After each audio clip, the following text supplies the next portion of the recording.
किसने कहा कि हम साइलेंट हैं? हम बिल्कुल भी साइलेंट नहीं हैं।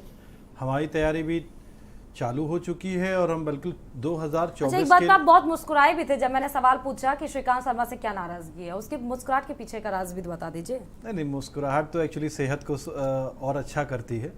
देखिए, सबसे बड़ी चीज़ है कि हमारे जैसे अभी मित्र ने बात बोली थी, देखिए आप जनता के वोटों को समीकरण के हिसाब से साधना तो चाहते हैं, लेकिन जनता के मुद्दों पर बात कितना करना चाहते हैं, यह प्रमुखता होनी चाहिए। महंगाई के बारे में कितनी आपने बात कर दी, क्या सहूलियतें दी, इसके बारे में भी आपको बताना चाहिए था। सुरक्षा, दिन ब दिन आप देख रहे हैं कि कानून व्यवस्था का कैसे माहौल मजाक उड़ रहा है या किसी से छुपा हुआ नहीं है, उसके बारे में भी बातचीत होनी चाहिए थी। लेकिन आप प्रदेश अध्यक्ष बनाना आपको है, वो आपकी पार्टी का आंतरिक मसला है, मैं उस पर कुछ नहीं कहना चाहूंगा। लेकिन उसका इफेक्ट कहीं ना कहीं तो पड़ेगा ना। नहीं, देखिए मैंने इसीलिए बात कही कि वो उनका आंतरिक मसला है। इफेक्ट देखिए उससे पड़ेगा। मैं आज भी पहले भी अपने वक्तव्य में दोहरा चुका हूं कई सारे डिबेटों में। आज जरूरत जनता को जिस चीज की है उस मुद्दे पे आपको बात करना चाहिए। अभी कुछ देर पहले आप बात कर रही थी कि प्रदेश की और राष्ट्रीय की दोनों में अंतर है। प्रदेश के मुद्दे अलग हैं और राष्ट्रीय मुद्दे अलग हैं। जब आप राष्ट्रीय मुद्दों को आप प्रदेश में लेकर के आ जाओगे तो आपका मतलब होता है कि आप सिर्फ राष्ट्र के नाम पे वोट मांग रहे हो, क्योंकि राष्ट्र की जब बात आती तो सभी लोग एक हो जाते हैं। लेकिन जब प्रदेश की बात आती तो राष्ट्र वाले क्या आ पाते हैं?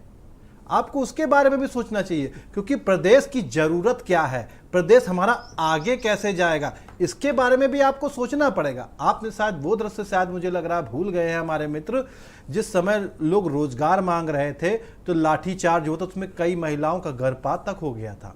जिस समय महिला सुरक्षा की बात आई थी तो उसमें आपको याद होगा हाथरस की घटना भी आई थी, कैसे आधी रात में, और उन्नाव वाली घटना भी आपको याद होगी कैसे आधी रात में दाह संस्कार कर दिया गया। आपको लखीमपुर खीरी की घटना भी याद है।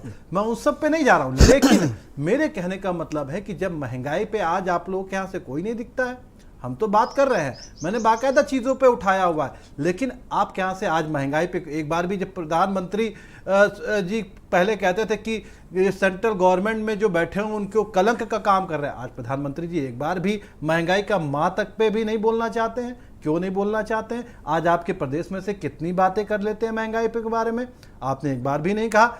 आपने परसों क्रूड ऑयल का कीमत कम था, 99 रुपए कुछ पैसा प्रति डॉलर था, आज आपने क्यों नहीं उसमें से 80 पैसा बढ़ाने की जगह 80 पैसा कम ही कर दिया होता कि भाई साहब इंटरनेशनल मार्केट में रेट कम हुए तो हमने रेट कम कर दिए, 80 पैसा हमने रोक दिया।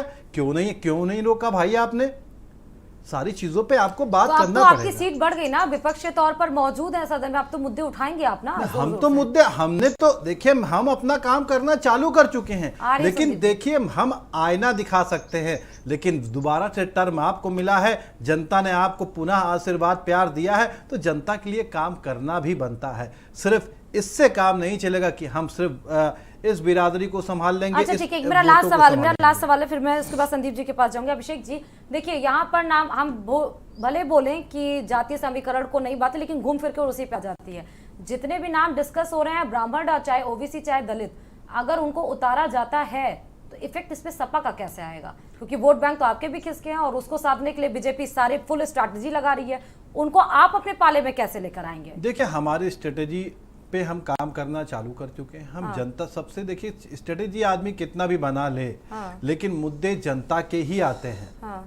उत्तर प्रदेश की राजनीति थोड़ी सी डिफरेंट होती है, क्योंकि यहाँ पे जाति बिरादरी के आधार पे वोट पड़ते हैं, या इसमें कोई दो राय नहीं है, लेकिन मुद्दे गौड़ जनता के ही रहते हैं। आप जनता के लिए काम कितना करना चाहते हैं, आप एक बार भ्रमित कर सकते हैं, लेकिन दूसरी बार भ्रमित आप नहीं कर पाएंगे, क्योंकि जनता आपसे पूछेगी कि आपने भूख शांत करने के लिए आपने क्या किया। हमारा पशुओं से लोग परेशान थे, लेकिन उसके बाद भी वोट बीजेपी को गया। बेरोजगारी से लोग परेशान थे, उसके बाद भी बीजेपी को वोट गया। महंगाई से लोग परेशान थे, लेकिन उसके बाद भी बीजेपी को गया।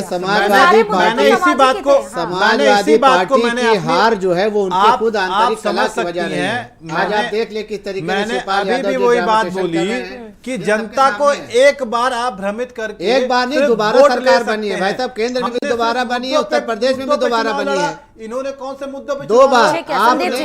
आपने बहुत सही बात कहा कि संदीप एक बार जनता को आपने भ्रमित करके सत्ता हथिया ली थी, एक बार जनता आपके बहकावे में आ गई थी, लेकिन दोबारा से आपको उत्तर प्रदेश की जनता ने इस तरीके से नकारा। आप उसको देख लीजिए, मुस्लिम सभी खतरे में, सिर्फ आप कोई खतरे में नहीं है उत्तर प्रदेश में। ओके, आप संदीप जी को सुन लेते हैं करना चाहते हैं। ठीक है अभिषेक जी, संदीप जी। हाँ संदीप जी, देखिए अभी जिस तरीके से भाजपा जब जात की बात करती है और दूसरों कहते हैं कि आप जातिवादी पार्टी हैं, तो आज की डेट में सबसे बड़ी जातिवादी पार्टी अगर कोई है तो भारतीय जनता पार्टी है। वो क्यों?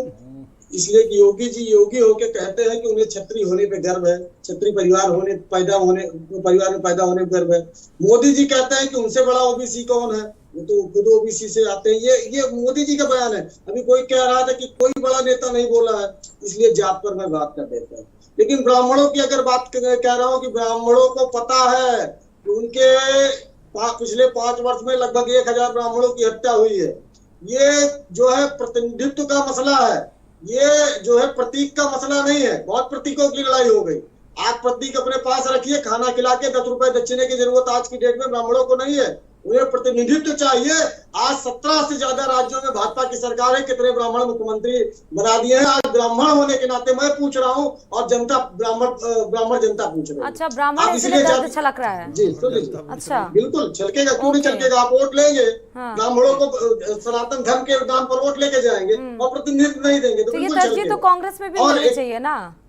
ये तरजीह तो कांग्रेस में मिलनी चाहिए, वहाँ तो परिवारवाद चल रहा है। हाँ देखिए हमारे यहाँ परिवारवाद नहीं। अगर आप बात करें उत्तर प्रदेश में ब्राह्मणों को प्रतिनिधित्व देने की बात, तो जितने ब्राह्मण मुख्यमंत्री बने वो सिर्फ हमारी पार्टी ने दिए हैं। जब से हम सत्ता में नहीं है तब से ब्राह्मण सत्ता में नहीं। मुझे लगता है कि अपनी पार्टी को मजबूत करने की आप 30 सेकंड बोला हूँ। आप बताइए, मैं राष्ट्रीय पार्टी का जो है यहाँ बैठा हूँ प्रतिनिधित्व करने के लिए, आप मुझे 30 सेकंड दे रही है।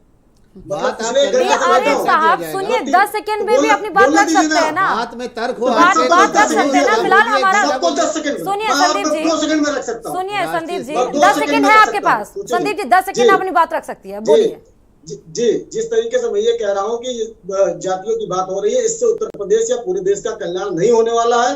भारतीय जनता पार्टी उस महंगाई की बात क्यों नहीं कर रही है, उस बेरोजगारी की बात क्यों नहीं कर रही है, जिसके लिए वो बड़े बड़े वादे किए थे, उस स्कूटी की बात क्यों नहीं कर रहे हैं, जो देने की बात कही थी। आप यहाँ घुमा रहे हैं, वहाँ घुमा रहे हैं। ठीक है, मतलब आप बात करेंगे। ओके, 10 सेकंड कंप्लीट हो गए संदीप जी। सॉरी टू से यू, मुझे डिस्कशन क्लोज करना पड़ेगा। Okay Sandeep ji, next time मैं आपको चांस दूंगी। ठीक है, ओके। सारे पैनलिस्टों का हमारे साथ इस चर्चा में जुड़ने के लिए बहुत बहुत शुक्रिया। प्रदेश संगठन महासचिव सुनील बंसल जी, देखिए लगातार रिपोर्ट तैयार कर रहे हैं, हर लेवल से वो फीडबैक ले रहे हैं, यानी कि आला कमान प्रदेश अध्यक्ष के साथ साथ संगठन में भी होने वाले फेरबदल पर अपनी मुहर लगाएगा। लेकिन मुहर किस प्रकार पर लगाएगा और किस नाम पर लगाएगा, इस पर हम जरूर अपनी निगाहें टिका कर रखेंगे। और खबरों के साथ फिर हाजिर होंगे। देखते रहिए हमारा समाचार।